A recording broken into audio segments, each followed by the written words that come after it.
It turns out sperm is a superfood. I hope I have the maturity level required to report this story.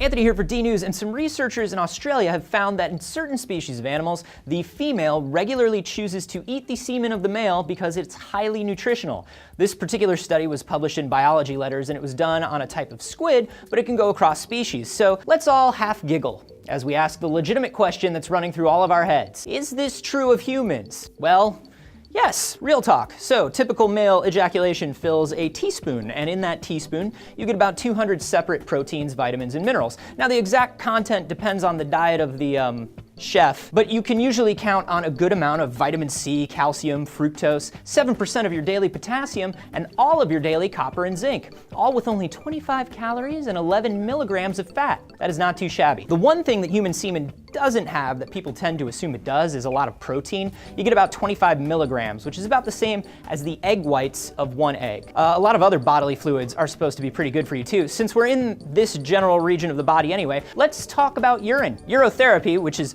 drinking your own urine for health benefits, is mentioned as far back as ancient Egyptian medical texts. Urine is actually a really great antiseptic, which is why you've probably heard to pee on a jellyfish sting, but because of that, people actually used it for things like gingivitis, you know, by gargling with it. A few athletes have gone on record about drinking their urine after intense workouts because urine is super sterile, it's 95% filtered water, and then it's all nutrients, minerals, antibodies, and hormones. It's sort of like nature's Gatorade or something. Proponents also say that it's antiviral and can help with everything from the common cold to cancer, but there is no scientific evidence to support that. And finally, let's talk snot. Boogers, dog, you've eaten one. Maybe not in years, but you've eaten one. And recently, a Canadian biochemistry professor came up with a theory for why kids love doing it so much. Eating it might improve our immune system. Your mucus is a germ trap. It stops stuff from getting into your body and making you sick. But eating that mucus and digesting small amounts of those germs could help your body build up an immunity to it.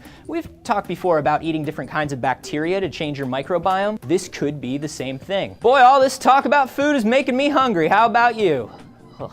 Seriously though, admit it, you've always wondered about this stuff. I have. I'm not afraid to say it. Leave something you've always been afraid to ask about science down below, and we'll cover some of them. And be sure to subscribe for more D News.